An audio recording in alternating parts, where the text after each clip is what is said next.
ಹರಿಕಥಾಮೃತ ಸಾರದ 6ನೆಯ ಸಂಧಿ ಪಂಚಮಹಾಯುದ್ಧ ಸಂಧಿ. ಅದರಲ್ಲಿ 22ನೇ ಶ್ಲೋಕದವರೆಗೆ ನಿನ್ನೆ ಶ್ರವಣವನ್ನು ನಾವು ಮುಗಿಸಿದ್ದೆವು. ತತ್ವನ್ಯಾಸ ಮಾತೃಕಾನ್ಯಾಸದಲ್ಲಿ ಪರಮಾತ್ಮನ ವಿಭಿನ್ನ ರೂಪಗಳು ಯಾವ ರೀತಿ ಇವೆ ಅಂತನ್ನೋದನ್ನೆಲ್ಲ ಅಲ್ಲಿ ಶ್ರವಣ ಮಾಡಿದ್ವು. ತತ್ವನ್ಯಾಸ ಮತ್ತು ಮಾತೃಕಾನ್ಯಾಸ ಅಂತನ್ನೋದು ಜಪಗಳ ಆರಂಭದಲ್ಲಿ ಮತ್ತು ಜಪದ ಕೊನೆಯಲ್ಲಿ, ಗಾಯತ್ರ್ಯಾದಿ ಮಹಾಮಂತ್ರಗಳ ಜಪದ ಆರಂಭದಲ್ಲಿ ಮತ್ತು ಜಪದ ಕೊನೆಯ ಭಾಗದಲ್ಲಿ, ಹಾಗೆ ಪೂಜೆ ಮಾಡುವಾಗ ಆ ಭಗವಂತನ ಅಂಗಾಂಗಗಳಲ್ಲಿ ಶಿಲಾಪ್ರತಿಮಾ ಅಥವಾ ಲೋಹದ ಪ್ರತಿಮಾ ಏನಿರ್ತದೆ ಅದರಲ್ಲಿ ಆ ಭಗವಂತನ ಅಂಗಾಂಗಗಳಲ್ಲಿ ಮೊದಲು ಮಾತೃಕಾನ್ಯಾಸ ತತ್ವನ್ಯಾಸ ಪೂಜೆಯ ಆರಂಭದಲ್ಲಿ, ಪೂಜೆ ಮುಗಿದ ಬಳಿಕ ಮೊದಲು ತತ್ವನ್ಯಾಸ ಆಮೇಲೆ ಮಾತೃಕಾನ್ಯಾಸ, ಹೀಗೆ ಅದನ್ನೆಲ್ಲ ಮಾಡಬೇಕು ಅಂತನ್ನೋದನ್ನು ನಿನ್ನೆ ಶ್ರವಣ ಮಾಡಿದ್ವಿ. ಆ ತತ್ವನ್ಯಾಸದಲ್ಲಿ ಒಟ್ಟಾರೆ ಎಷ್ಟು ರೂಪಗಳು ವರ್ಣಿತ ಆಗಿವೆ ಅಂತನ್ನೋದನ್ನು ಕೂಡ ದಾಸರು ಈ ತಮ್ಮ ಪದ್ಯಗಳಲ್ಲಿ ವಿಸ್ತಾರವಾಗಿ ಬಣ್ಣಿಸಿದರು. ತತ್ವನ್ಯಾಸ ಮತ್ತು ಮಾತೃಕಾನ್ಯಾಸಕ್ಕೆ ಸಂಬಂಧಪಟ್ಟಂತೆ ಇದು ಒಂದು ವೈಶಿಷ್ಟ್ಯವನ್ನು ತಿಳಿದುಕೊಂಡು ಬಿಟ್ರೆ ಅದನ್ನು ಜಪ ಮಾಡೋರಿಗೆ ಅನುಕೂಲ ಅಂತ ನನಗೆ ನೆನಪಿಗೆ ಬಂತು. ಅದಕ್ಕಾಗಿ ಇದು ಒಂದು ಕೂಡ ಹೇಳ್ತೇನೆ.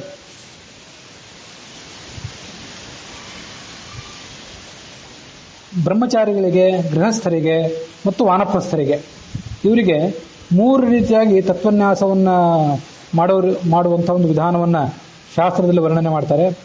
ಬ್ರಹ್ಮಚಾರಿಗಳಿಗೆ ಸೃಷ್ಟ್ಯಂತ ನ್ಯಾಸ, ಮೊದಲು ಸೃಷ್ಟಿ, ಆಮೇಲೆ ಸ್ಥಿತಿ ಮತ್ತು ಸಂಹಾರ, ಕೊನೆಯಲ್ಲಿ ಮತ್ತೆ ಸೃಷ್ಟಿ ನ್ಯಾಸ. ಗೃಹಸ್ಥರಿಗೆ ಸ್ಥಿತ್ಯಂತ ನ್ಯಾಸ, ಮೊದಲು ಸೃಷ್ಟಿ, ಸ್ಥಿತಿ, ಸಂಹಾರ, ನ್ಯಾಸ, ಕೊನೆಗೆ ಸ್ಥಿತಿ ನ್ಯಾಸ ಮಾಡಬೇಕು.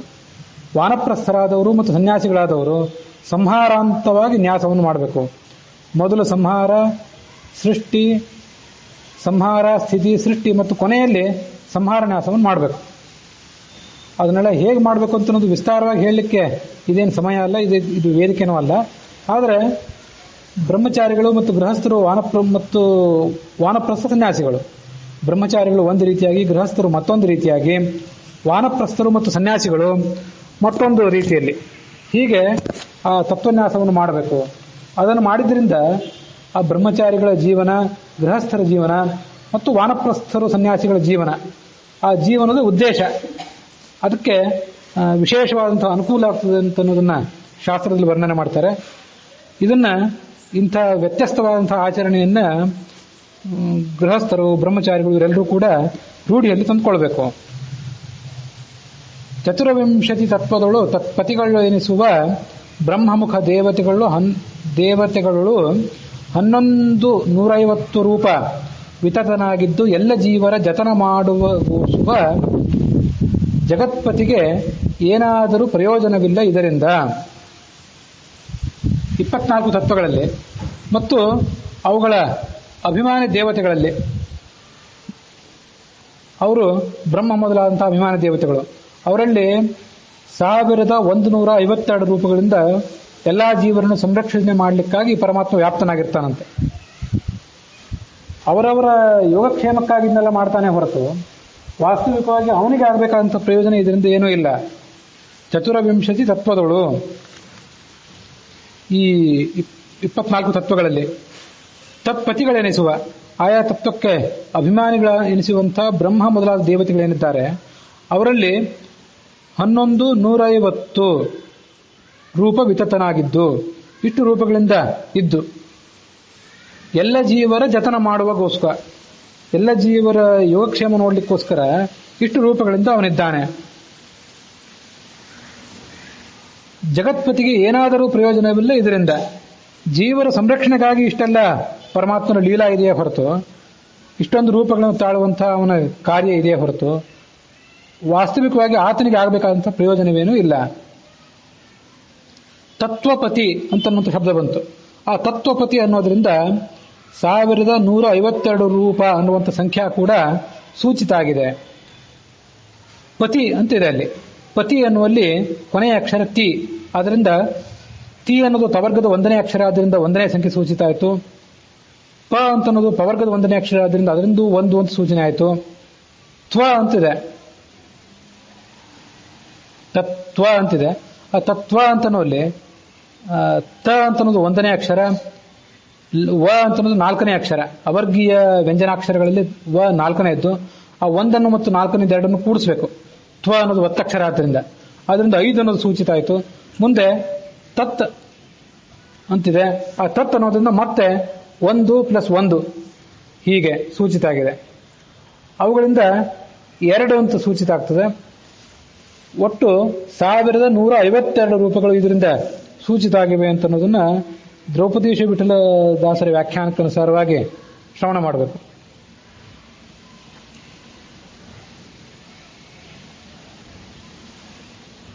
ಇದೇ ಸಂಖ್ಯೆಗೆ 163 ಅಂತ ಕೂಡ ವ್ಯಾಖ್ಯಾನ ಮಾಡುವವರು ಇದ್ದಾರೆ. 163 ರೂಪಗಳಿಂದ ಭಗವಂತ ಎಲ್ಲ ಕಡೆ ವ್ಯಾಪ್ತನಾಗಿದ್ದಾನೆ ಅಂತ ಹೇಳುವವರು ಕೂಡ ಇದ್ದಾರೆ. ಬ್ರಹ್ಮವಾಯುಗಳಿಬ್ಬರು, ಸರಸ್ವತಿ ಭಾರತೀಯರಿಬ್ಬರು, ಗರುಡ ಶೇಷರುದ್ರರು 3 ಜನ, ಜಾಂಬವತಿ ಮೊದಲಾದಂತಹ ಷಣ್ಮಹಿಷಿಯರು 6 ಜನ, ಸೌಪರ್ಣಿ ವಾರುಣಿ ಉಮಾ ಮೊದಲಾದಂಥವ್ರು 3 ಜನ, ಇಂದ್ರಕಾಮರಿಬ್ಬರು, ಅಹಂಕಾರಿಕ ಪ್ರಾಣ ಒಬ್ಬ, ಅನಿರುದ್ಧ ಮೊದಲಾದವರು 6 ಜನ, ಪ್ರವಾಹವಾಯು ಒಬ್ಬ, ಯಮಧರ್ಮರಾಜಾದಿಗಳು ಒಬ್ಬರು, ಯಮಧರ್ಮಾದಿಗಳು 4 ಜನ, ವರುಣ ಒಬ್ಬ, ನಾರದ ಒಬ್ಬ, ಭೃಗು ಮೊದಲಾದಂಥ 3 ಜನರು, ಮರೀಚಿ ಮೊದಲಾದಂಥ 9 ಜನ ಋಷಿಗಳು, ಮಿತ್ರಾದಿಗಳು 4, ಶತಸ್ಥರು ಅಂತ ಕರೀತಾರೆ ಅವರು 85 ಜನ, ಜಯಂತ ಒಬ್ಬ, ಮನುಗಳು 11 ಜನ, ಇಂದ್ರರು 7 ಜನ, ಭಾಗೀರಥ್ಯಾದಿಗಳು 5 ಜನ, ಸ್ವಾಹ ಒಬ್ಬಳು, ಬುಧ ಉಷಾ ಇಬ್ಬರು, ಶನಿ ಮತ್ತು ಧರಣಿ ಇವರು ಇರುವರು. ಹೀಗೆ ಒಟ್ಟು 163 ಜನರಲ್ಲಿ ಆ ನಾರಾಯಣಾದಿ ರೂಪಗಳಿಂದ ಮತ್ತು ಅಜಾದಿ 51 ರೂಪಗಳಿಂದ, ಶಕ್ತಿಯಾದಿ 12 ರೂಪಗಳಿಂದ ಆತ ವ್ಯಾಪ್ತನಾಗಿದ್ದಾನೆ ಅಂತ ತಿಳಿದುಕೊಳ್ಬೇಕು. ನಾರಾಯಣಾದಿ 100 ಆಯಿತು, ಅಜಾದಿ 51 ಆಯಿತು. ಆ 151 ಸೇರಿಸಿದ್ರೆ 151 ಆಯಿತು. ಮುಂದೆ ಶಕ್ತಿಯ ಪ್ರತಿಷ್ಠಾ ಸಂಹಿತ ಅಂತ ಮುಂದೆ ಕೆಲವು ರೂಪಗಳನ್ನು ಹೇಳ್ತಾರೆ. ಅವು ಕೂಡ ತತ್ವನ್ಯಾಸಕ್ಕೆ ಸಂಬಂಧಪಟ್ಟದ್ದು. ಆ 12 ರೂಪಗಳಿಂದ ವ್ಯಾಪ್ತನಾಗಿದ್ದಾನೆ ಅಂತ ಅನ್ನೋದನ್ನ ಈ ಪದ್ಯಕ್ಕನುಸಾರವಾಗಿ ಶ್ರವಣ ಮಾಡಬೇಕು. ಇಂದಿರಾಧವ ಶಕ್ತಿ ಮೊದಲಾದ 1+ ರೂಪದಲ್ಲಿ ಹೊಂದಿಹನು ಸಕಲೇಂದ್ರಿಯಗಳಲ್ಲಿ ಪುರುಷನಾಮಕನು ಸುಂದರಪ್ರದ ಪೂರ್ಣ ಜ್ಞಾನಾನಂದಮಯ ಚಿದ್ದೇಹದೊಳುತ್ತಾ ಒಂದರಕ್ಷಣವೂ ಅಗಲದೆ ಪರಮಾಪ್ತನಾಗಿಪ್ಪ.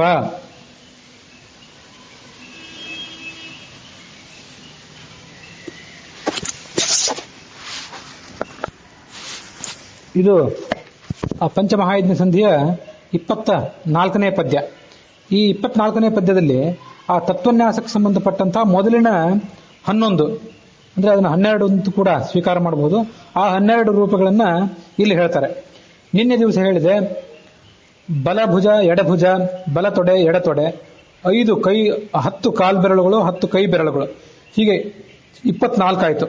24 ತತ್ವಗಳಲ್ಲಿ ಅವ್ಯಕ್ತ, ಮಹತ್ತತ್ವ, ಅಹಂಕಾರ ತತ್ವ, ಮನಸ್ತತ್ವ, ಪಂಚ ಜ್ಞಾನೇಂದ್ರಿಯಗಳು, ಪಂಚ ಕರ್ಮೇಂದ್ರಿಯಗಳು, ತನ್ಮಾತ್ರಗಳು, ಪಂಚ ಮಹಾಭೂತಗಳು ಅಂತ ಹೀಗೆ ಒಟ್ಟು 24ರಲ್ಲಿ ಭಗವಂತನ ರೂಪಗಳು ಏನೇನಿವೆ ಅಂತ ಅನ್ನೋದನ್ನ ಕೇಶವಾದಿ 24 ರೂಪಗಳನ್ನ ನಿನ್ನೆ ಶ್ರವಣ ಮಾಡಿದ್ವಿ.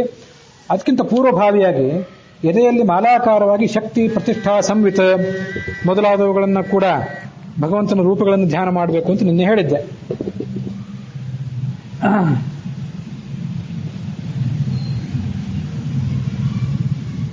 ಪುರುಷಃ ಅವ್ಯಕ್ತಂಚ ಮಹಾನ್ ಅಹಂಕಾರಃ ಮನಸ್ತಥಾ ದಶೇಂದ್ರಿಯಾಣಿ ಶಬ್ದಾದ್ಯಾಃ ಭೂತೇತಾಃ 25 ತತ್ವಾಖ್ಯಾಃ ಕಾಲಮಾಯೇ ಚ ನಿರುತಿರ್ಮತಿರೇವ ಚ ವಿದ್ಯಾಕಲಾ ಪ್ರವೃತ್ತಿಶ್ಚ 32 ತತ್ವಸಂಗ್ರಹಃ. 23 ತತ್ವಗಳು ಅಂತ ಕೆಲವು ಕಡೆ ಪರಿಗಣನೆ ಮಾಡ್ತಾರೆ, 24 ಅಂತ ಹೇಳ್ತಾರೆ, 25 ಅಂತ ಕೂಡ ಪುರುಷ ತತ್ವವನ್ನು ಹೇಳಿ ಪರಿಗಣನೆ ಮಾಡೋದಿದೆ. 32 ತತ್ವಗಳನ್ನ ತಂತ್ರಸಾರ ಸಂಗ್ರಹದ 3ನೇ ಅಧ್ಯಾಯದ 127ನೇ ಶ್ಲೋಕದಲ್ಲಿ ಹೇಳಿದ್ದಾರೆ. ಶ್ಲೋಕದ ಸಂಖ್ಯೆ ಕೆಲವು ಗ್ರಂಥಗಳ ಪ್ರತಿಗಳ ದೃಷ್ಟಿಯಿಂದ ವ್ಯತ್ಯಾಸ ಆಗಿರಬಹುದು. ಆದರೂ 25 ತತ್ವಗಳಿಗೆ ಕಾಲ, ಮಾಯ, ನಿರತಿ, ಮತಿ, ವಿದ್ಯಾ, ಕಲಾ, ಪ್ರವೃತ್ತಿ ಅನ್ನುವಂಥ 7 ತತ್ವಗಳನ್ನು ಸೇರಿಸಿದರೆ ಒಟ್ಟಾರೆ 32 ತತ್ವಗಳಾಯಿತು ಅಂತ ಆ ತಂತ್ರಸಾರಕ್ಕನುಸಾರವಾಗಿ ತಿಳ್ಕೊಳ್ಬಹುದು. ಈ ಹೆಚ್ಚಿನ 7 ಹೆಸರುಗಳೇನಿವೆ, ಕಾಲ, ಮಾಯಾ, ನಿರುತಿ, ಮತಿ, ವಿದ್ಯಾಕಲಾ, ಪ್ರವೃತ್ತಿ ಅಂತ ನೋವು, ಇವೆಲ್ಲವೂ ಕೂಡ ಲಕ್ಷ್ಮೀ ಸ್ವರೂಪವಾದದ್ದು ಅಂತ ತಿಳ್ಕೊಳ್ಬೇಕು. ಒಟ್ಟಾರೆ 11. ಸ್ಫೂರ್ತಿ, ಸಂವಿತ್, ಪ್ರತಿಷ್ಠಾ, ಶಕ್ತಿ. ಎದೆಯಲ್ಲಿ ಮಾಲಾಕಾರವಾಗಿ ಶಕ್ತಿ, ಪ್ರತಿಷ್ಠಾ, ಸಂವಿತ್, ಸ್ಫೂರ್ತಿ, ಪ್ರವೃತ್ತಿ, ಕಲಾ, ವಿದ್ಯಾ, ಮತಿ, ನಿಯತಿ, ಮಾಯಾ, ಕಾಲ ಅಂತ ಇಲ್ಲಿವರೆಗೆ 11 ಆಯಿತು. 11 ಆದ್ಮೇಲೆ ಇಲ್ಲಿ ಪುರುಷ ಅಂತ ಪರಾಯ ಪುರುಷಾತ್ಮನೇ ಲಕ್ಷ್ಮೀನಾರಾಯಣಾಭ್ಯಾಂ ನಮಃ ಅಂತ 12ಕ್ಕೆ ಅಲ್ಲಿಗೆ ಸಮಾಪ್ತಿಯನ್ನು ಮಾಡಬೇಕು. ಸ್ಫೂರ್ತಿ, ಸಂವಿತ್, ಪ್ರತಿಷ್ಠಾತ, ಶಕ್ತಿರಿತ್ಯಪರಾಣಿ ಚ ಮಹಾಲಕ್ಷ್ಮೀ ಸ್ವರೂಪಾಣಿ. ಇವೆಲ್ಲ ಲಕ್ಷ್ಮೀದೇವಿಯ ಸ್ವರೂಪಗಳು ಅಂತ ತಿಳ್ಕೊಳ್ಬೇಕು. ಏಕಾದಶ ವಿಧೋ ವಿದುಹು. ಹೀಗೆ ಜ್ಞಾನಿಗಳಾದವರು ಲಕ್ಷ್ಮೀದೇವಿಯ 11 ರೂಪಗಳನ್ನು ಶಾಸ್ತ್ರದಲ್ಲಿ ವರ್ಣಿಸ್ತಾರೆ. ವಿಷ್ಣುವರಪಿ ಹಿ ರೂಪಾಣಿ. ಕೇವಲ ಲಕ್ಷ್ಮೀದೇವಿಯ ರೂಪಗಳಲ್ಲವು ಭಗವಂತನ ರೂಪಗಳು ಕೂಡ ಆಗಿವೆ. ಭಗವಂತನಿಗೂ ಕೂಡ ಆ ಹೆಸರುಗಳಿದ್ದೇ ಇವೆ. ಭಗವಂತನಿಗಿರುವ ಹೆಸರುಗಳೇ ಆ ಲಕ್ಷ್ಮೀದೇವಿಗೆ ಬಂದಿವೆ ಅಂತ ತಿಳ್ಕೊಳ್ಬೇಕು. 12ನೇದಾಗಿ ಈ ಪರಾಯ ಪುರುಷಾತ್ಮನೇ ಲಕ್ಷ್ಮೀನಾರಾಯಣಾಭ್ಯಾಂ ನಮಃ ಅಂತ ಹೇಳಬೇಕು. ಒಟ್ಟು 12 ಹೆಸರುಗಳನ್ನು ಎದೆಯಲ್ಲಿ ಮಾಲಾಕಾರವಾಗಿ ಮಾಡಿಕೊಂಡಾದ ಬಳಿಕ ಹಿಂದೆ ಹೇಳಿದಂತೆ 24 ತತ್ವಗಳನ್ನು ಬಲಭುಜ, ಎಡಭುಜ, ಬಲತೊಡೆ, ಎಡತೊಡೆ, ಕಾಲ್ಬೆರಳುಗಳು, ಕೈ ಬೆರಳುಗಳು, ಅವುಗಳಲ್ಲಿ ಧ್ಯಾನ ಮಾಡಬೇಕು.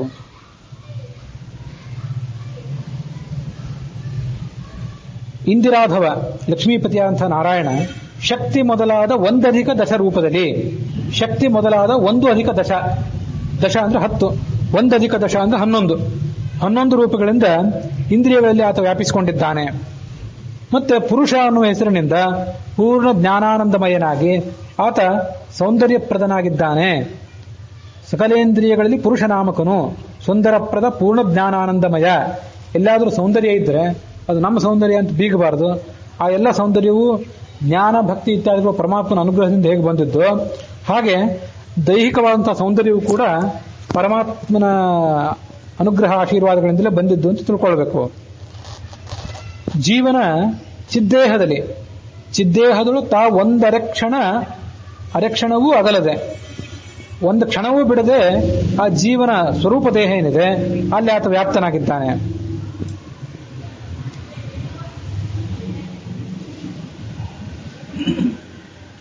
ಆರಧಿಕ ದಶರೂಪದಲ್ಲಿ ತೋರು ತಿಪ್ಪನು ವಿಶ್ವ ಲಿಂಗ ಶರೀರದೊಳು ತೈಜಸನು ಪ್ರಾಜ್ಞನು ತುರಿಯ ನಾಮಕನು 3 ರೂಪಗಳಲ್ಲಿ 5 ಕರ್ಣದೊಳು ಮಾತ್ರದಿ ಖೇರ ಶಿಖಿ ಜಲ ಭೂಮಿಯೊಳಗಿಹ ಆತ್ಮನಾಮದಲ್ಲಿ.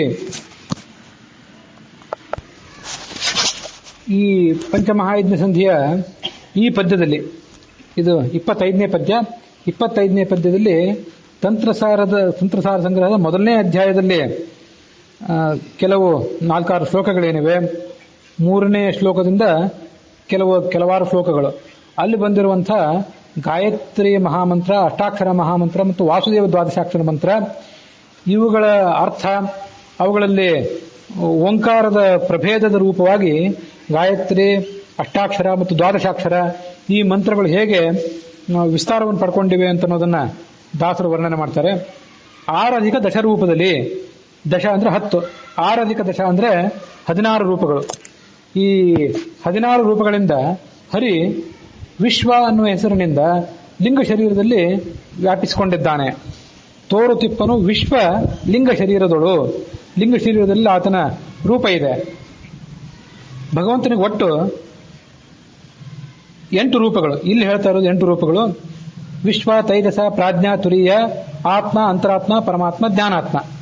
ಹಿಂದೊಂದ್ಸರಿ ಹೇಳಿದ್ದೆ, ಕಲಶ ಪೂಜಾ ಮಾಡ್ತೇವಲ್ಲ, ಕಲಶವನ್ನು ಹಿಡ್ಕೊಂಡು ಪೂಜಾ ಮಾಡುವಾಗ ಕಲಶಸ್ಯ ಮುಖೇ ವಿಷ್ಣು ಇತ್ಯಾದಿ ರೂಪವಾಗಿ ಕಲಶದಲ್ಲಿ ಮುಖದಲ್ಲಿ ವಿಷ್ಣು, ಕಂಠದಲ್ಲಿ ರುದ್ರ, ಕಲಶಸ್ಯ ಮುಖೇ ವಿಷ್ಣು ಕಂಠೇ ರುದ್ರ ಸಮಾಶ್ರಿತಃ, ಮೂಲೆ ತತ್ರ ಸ್ಥಿತೋ ಬ್ರಹ್ಮ, ಮೂಲದಲ್ಲಿ ಬ್ರಹ್ಮ ಇದ್ದಾನೆ, ಕಂಠದಲ್ಲಿ ರುದ್ರ ಇದ್ದಾನೆ, ಮುಖದಲ್ಲಿ ವಿಷ್ಣು ಇದ್ದಾನೆ ಅಂತ ಹೀಗೆ 3 ದೇವತೆಗಳನ್ನ ಧ್ಯಾನ ಮಾಡಬೇಕು ಅಂತ ಇದೆಲ್ಲರಿಗೂ ಗೊತ್ತಿದ್ದೇ ಇದೆ.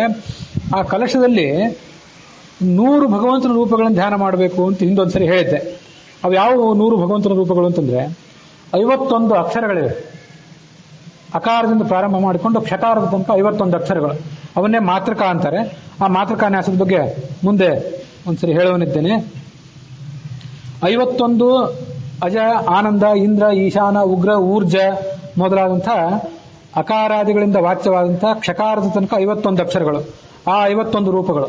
ಮುಂದೆ ಕೇಶವದಿಂದ ಪ್ರಾರಂಭ ಮಾಡಿಕೊಂಡು ಶ್ರೀಕೃಷ್ಣನ ತನಕ 24 ರೂಪಗಳು, ಅಲ್ಲಿಗೆ 75 ಆಯಿತು.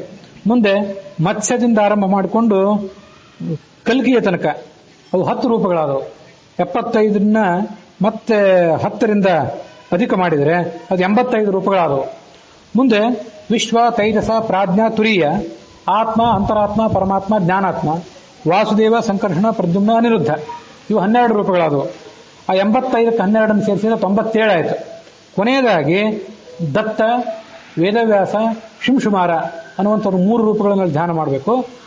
ಹೀಗೆ ಅಜಾದಿ ಏಕಪಂಚಾಶತ್ 50, ಕೇಶವಾದಿ ಚತುರ್ವಿಂಶತ್ 75, ಮತ್ಸ್ಯಾದಿ ದಶ 85, ವಿಶ್ವ, ತೈಜಸ, ಪ್ರಾಜ್ಞ, ತುರೀಯ, ಆತ್ಮ, ಅಂತರಾತ್ಮ, ಪರಮಾತ್ಮ, ಜ್ಞಾನಾತ್ಮ, ವಾಸುದೇವ, ಸಂಕರ್ಷಣ, ಪ್ರದ್ಯುಮ್ನ, ಅನಿರುದ್ಧ, ವೇದವ್ಯಾಸ, ಶಿಂಶುಮಾರ ಮತ್ತು ದತ್ತ ಅನ್ನುವಂಥ 100 ರೂಪವುಳ್ಳಂತಹ ಭಗವಂತನೇ ಸೂರ್ಯಮಂಡಲದಿಂದ ಇಲ್ಲಿ ಬಾ ಅಂತ ಸೂರ್ಯಮಂಡಲದಿಂದ ಆತನನ್ನು ಆವಾಹನೆ ಮಾಡಬೇಕು. ಹಗಲು ಹೊತ್ತಿನಲ್ಲಿ ಕಲಶ ಪೂಜಾ ಮಾಡೋದಾದ್ರೆ ಸೂರ್ಯಮಂಡಲದಿಂದ, ರಾತ್ರಿ ಹೊತ್ತು ಪೂಜಾ ಮಾಡೋದಾದ್ರೆ ಅಗ್ನಿಮಂಡಲದಿಂದ, ಅಗ್ನಿಯ ಕುಂಡದಿಂದ ಆತನನ್ನು ಧ್ಯಾನ ಮಾಡಬೇಕು ಅಂತ ಹಿಂದೊಂದ್ಸರಿ ಹೇಳಿದ್ದೆ. ಅಲ್ಲಿ 51 ರೂಪಗಳೇನಿವೆ, ಮೊದಲಿನ 51 ರೂಪಗಳು ಅದು ಮಾತೃಕಾನ್ಯಾಸಕ್ಕೆ ಸಂಬಂಧಪಟ್ಟದ್ದು 51 ಅಕ್ಷರಗಳು. ಇನ್ನು 24 ಏನಿವೆ ಅವು ಕೇಶವಾದಿ 24, ಅದನ್ನೇ ಹೇಳಿದ್ದೆ. ಕೇಶವಾದಿ 24ಕ್ಕೆ ಸಂಬಂಧಪಟ್ಟಂತೆ ಕೆಲವು ವ್ಯತ್ಯಾಸಗಳಿವೆ. ಅದನ್ನ ನೀವು ಪ್ರತ್ಯೇಕವಾಗಿ ಎಲ್ಲಾದರೂ ಒಂದು ಕಡೆ ನೋಡ್ಬೋದು. ಈಗೇನು ಅದನ್ನು ಹೇಳಬೇಕಾಗಿಲ್ಲ, ಅಂತೂ ಮತ್ತೊಂದ್ಸರಿ ಯಾವಾಗಾದರೂ ಅದನ್ನು ಪ್ರತ್ಯೇಕವಾಗಿ ಹೇಳ್ತೇನೆ. ಕೇಶವಾದಿ 24 ಇದು ಮತ್ಸ್ಯಾದಿ 10 ರೂಪಗಳೇನು ಬಂದಿವೆಯಲ್ಲ ಅದಕ್ಕಿಂತ ಭಿನ್ನವಾದದ್ದು ಅಂತ ಒಂದ್ಸರಿ ಹೇಳಿದ್ದೆ. ವಾಮನ, ರಾಮ, ಕೃಷ್ಣ ಇತ್ಯಾದಿ, ನರಸಿಂಹ ಇತ್ಯಾದಿ ಹೆಸರುಗಳಿವೆ. ಆ ಹೆಸರುಗಳಲ್ಲಿ ಆ ವಾಮನ ಇತ್ಯಾದಿ ರೂಪಗಳೇನು ಬಂದಿವೆ ಅದಕ್ಕಿಂತ ಭಿನ್ನವಾದದ್ದು ಈ 24 ರೂಪಗಳು ಅಂತ ಹಿಂದೊಂದ್ಸರಿ ಹೇಳಿದ್ದೆ. ಒಂದ್ಸರಿ ನಿಮಗೆ ಯಾವಾಗಾದ್ರೂ ಅನುಕೂಲ ಆದಾಗ ಅವುಗಳನ್ನ ಶಾಸ್ತ್ರಕ್ಕನುಸಾರವಾಗಿ ಶ್ರವಣ ಮಾಡಬಹುದು. ಕೇಶವ ಅಂತಂದ್ರೆ ಶಂಖ, ಚಕ್ರ, ಗದಾ, ಪದ್ಮ ಇವುಗಳನ್ನು ಧಾರಣೆ ಮಾಡಿದ್ದು. ಮೇಲ್ಭುಜದಲ್ಲಿ ಶಂಖ, ಎಡಭುಜದಲ್ಲಿ ಚಕ್ರ, ಕೆಳಗೆ ಪದ್ಮ, ಆಮೇಲೆ ಗದಾ, ಈ ರೀತಿಯಾಗಿ ಇಟ್ಕೊಂಡದ್ದು. ಇದನ್ನು ನಿಮಗೆ ಮತ್ತೊಂದು ಬಾರಿ ಎಲ್ಲಾದರೂ ಅನುಕೂಲ ಆದಾಗ ಈ ಥರ ಅದನ್ನೆಲ್ಲ ತಿಳ್ಕೊಳ್ಬಹುದು. ಇಲ್ಲಿ ಪರಮಾತ್ಮನ ರೂಪಗಳನ್ನು ಕೊಟ್ಟಿಲ್ಲ, ಆದರೆ ಆತ ಕೈಯಲ್ಲಿ ಏನೇನು ಹಿಡಿದಿರ್ತಾನೆ ಅಂತ ಕೊಟ್ಟಿದ್ದಾರೆ. ಇಂಥ ರೂಪಗಳನ್ನ ಕೇಶವ, ನಾರಾಯಣ, ಮಾಧವ, ಗೋವಿಂದ, ತ್ರಿವಿಕ್ರಮನ ದೇವಾಲಯ ಅಂತ ಇರ್ತದೆ. ಸೋದೆ ಅಲ್ಲಿ ರಮಾ ತ್ರಿವಿಕ್ರಮನ ದೇವಾಲಯ ಇದೆ, ಈ ಶಿರಸಿ ಹತ್ರ ಸೋದಾದಲ್ಲಿ. ಅಲ್ಲಿ ಆ ತ್ರಿವಿಕ್ರಮನ ರೂಪ ಇದಕ್ಕನುಸಾರವಾಗಿ ಎಲ್ಲಿ ಶಂಖ ಇರಬೇಕು, ಎಲ್ಲಿ ಗದಾ ಇರಬೇಕು, ಎಲ್ಲಿ ಚಕ್ರ ಇರಬೇಕು, ಎಲ್ಲಿ ಪದ್ಮ ಇರಬೇಕು ಅಂತ ಅದಕ್ಕೊಂದು ನಿಯಮ ಇದೆ. ಕೇವಲ ಸುಮ್ಮನೆ ಹೆಸರುಗಳಲ್ಲ ಅವು. ಎಲ್ಲಾ ಭಗವಂತನ ಪ್ರತಿಯೊಂದು ರೂಪಗಳಿಗೂ ಕೂಡ ನಿರ್ದಿಷ್ಟವಾದಂತಹ ಆಯುಧಗಳು, ನಿರ್ದಿಷ್ಟವಾದಂತಹ ಭುಜಗಳು, ನಿರ್ದಿಷ್ಟವಾದಂತಹ ರೂಪ, ಇದರ ವರ್ಣನೆಯನ್ನು ನಾವು ಎಲ್ಲಾ ಕಡೆ ಕೇಳ್ತೀವಿ. ಅದನ್ನ ಎಲ್ಲಾದ್ರೂ ಒಂದ್ ಕಡೆ ಮುಂದೆ ನೀವು ಶ್ರವಣ ಮಾಡಬಹುದು. ಹೀಗೆ ಅಜಾದ್ಯೇಕ ಪಂಚಾಶತ್ 51, ಮುಂದೆ ಕೇಶವಾದಿ 24, ಮತ್ಸ್ಯ ಮೊದಲಾದಂತಹ 10 ಅದಂತೂ ಪ್ರಸಿದ್ಧವೇ ಆಗಿದೆ. ವಿಶ್ವ, ತೈಜಸ, ಪ್ರಾಜ್ಞಾ, ತುರೀಯ ಹಿಂದೊಂದು ಬಾರಿ ಹೇಳಿದ್ದೆ. ಜಾಗೃತ ಅವಸ್ಥೆ, ಸ್ವಪ್ನಾವಸ್ಥೆ ಮತ್ತು ಸುಷುಪ್ತಿ ಅವಸ್ಥೆ, ನಾವು ಎಚ್ಚರವಾಗಿದ್ದಾಗ, ಕನಸು ಕಾಣುವಾಗ ಮತ್ತು ಮಲಗಿದ್ದಾಗ, ಈ 3ಕ್ಕೆ ಪ್ರೇರಕವಾದದ್ದು ವಿಶ್ವ, ತೈಜಸ, ಪ್ರಾಜ್ಞಾ. ನನಗೂ ಈಗ ಏನಾಗ್ತದೆ ಅಂದ್ರೆ ಮರವಿನ ಕಾರಣದಿಂದಾಗಿ ಯಾವ ಅವಸ್ಥೆಗೆ ಯಾವ ರೂಪ ಪ್ರೇರಕ ಅಂತ ಒಮ್ಮೆಲೆ ಹೇಳಲಿಕ್ಕೆ ಬರೋದಿಲ್ಲ. ಹಿಂದೆ ಹೇಳಿ ಮುಗಿಸಿದ್ದೆ, ಅದನ್ನ ಅಲ್ಲೇ ನೋಡ್ಬೇಕಷ್ಟೇ. ಉಪನಿಷತ್ನಲ್ಲಿ ಬಂದಿರ್ತದೆ ಅಂದ್ರೆ ಅಲ್ಲೇ ಹೇಳಿದ್ದೆ. ತುರೀಯ ಅಂತ ರೂಪ ಏನಿದೆ ಅದು ಮೋಕ್ಷದಲ್ಲೇ ಜೀವನನ್ನು ಕಾಪಾಡುವಂಥ ರೂಪ ಅಂತ ಹೇಳಿದ್ದೆ. ಹೀಗೆ ವಿಶ್ವ, ತೈಜಸ, ಪ್ರಾಜ್ಞಾ, ತುರೀಯ, ಆತ್ಮ, ಅಂತರಾತ್ಮ, ಪರಮಾತ್ಮ, ಜ್ಞಾನಾತ್ಮ ಅಂತ ಇಲ್ಲಿ 8 ಇವೆ. ಈಗ ಇದಲ್ಲದೆ ವಾಸುದೇವ, ಸಂಕರ್ಷಣ, ಪ್ರದ್ಯುಮ್ನ, ಅನಿರುದ್ಧ ಅಂತಿದೆ. ಅವು ಕೂಡ ಈ ತಾತ್ಪರ್ಯ ನಿರ್ಣಯದ ಆರಂಭದಲ್ಲಿ ಹೇಳಿದ್ದೆ. ವಾಸುದೇವ ರೂಪದ ಕೆಲಸ ಏನು, ಸಂಕರ್ಷಣ, ಪ್ರದ್ಯುಮ್ನ, ಅನಿರುದ್ಧ ಈ ರೂಪದ್ದು ಒಂದು ಸೃಷ್ಟಿ, ಒಂದು ಸ್ಥಿತಿ, ಒಂದು ಪಾಲನ, ಒಂದು ಮೋಕ್ಷ, ಅವುಗಳಿಗೆ ಹೊಂದಿಕೊಂಡಿರುವಂತಹ 4 ರೂಪಗಳು ಅಂತ ಹೇಳಿದ್ದೆ.